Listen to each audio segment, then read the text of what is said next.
A warm welcome to all. Today we will be studying subject history, topic India during the Maurya period. Yes, dear students, we know that the Greek emperor Alexander's invasion. Alexander was a Greek emperor. He invaded the northwestern frontier in 326 BC. What is the meaning of frontier? Yes, frontier, it is a line or a border that is separating two countries. Crossing the Indus River, Alexander, he reached Takshila. On the way, he met with forceful opposition from the local Indian kings. Children, he defeated them all and successfully reached the Punjab. However, in this invasion, his army had to suffer severe hardships. The soldiers were eager to go back home. They rebelled against Alexander and he was forced to turn back. They were then conquered territories. They were called as satraps. Then later, Alexander's campaign led to an increase in the trade between India and the Western world. Now let us know something about the Chandragupta Maurya.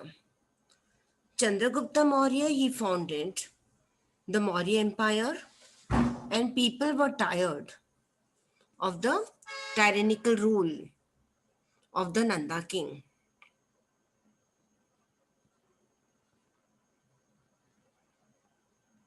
What is the meaning of tyrannical, dear children? It means exercising power in a cruel way. So people were tired of this cruel behavior of the Nanda king of Magadha, Dhanananda. Chandragupta brought it to an end and established his own rule in Magadha around 325 BC. There he won Avanti and Saurashtra and began to extend the boundaries of his empire. After Alexander's death, a struggle for power began among the satraps which he had appointed. Then there was invasion of the Seleucus Nicator. Seleucus Nicator was Alexander's general. He became the king of Babylon after Alexander's death. He invaded the northwest frontier region. Yes, I told you, explained you the meaning of frontier in the previous slide. Yes, frontier means it is a line where one country joins another. Okay, it is a border. So then he invaded the northwest frontier region of India and Punjab. Chandragupta Maurya successfully resisted his aggression. Resisted meaning, dear children? Yes, resisted, it means to try to stop something that is happening. Okay, so he tried to stop all this what was happening.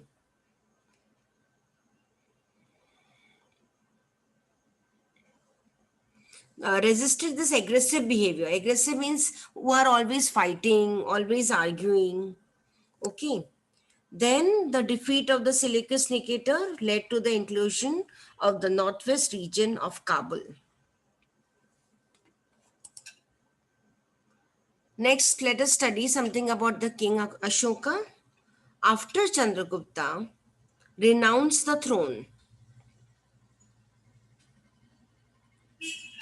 Okay, renounce means he formally declares one's abandonment, means to claim it.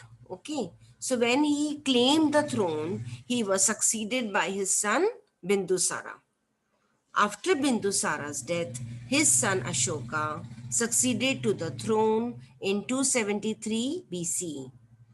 Ashoka had been appointed the governor of Takshila and Ujjain before he came to the throne. As the governor, he had successfully crushed the revolt at the Takshila. Okay. So here, revolt means what, dear? Means it is same like protest.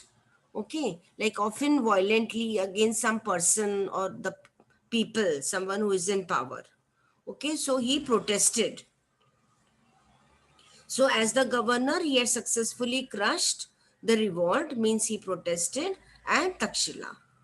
After becoming the emperor of Magadha, he launched a campaign against the state of Kalinga.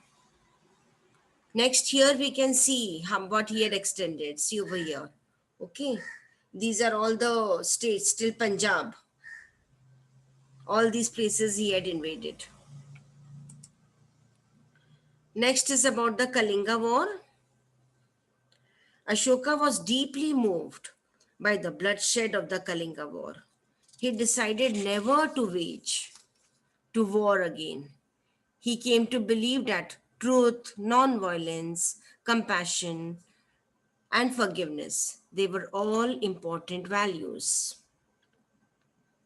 Ashoka wanted to spread these teachings among the people, and therefore he had pillar edicts and stone inscriptions that were engraved throughout his kingdom.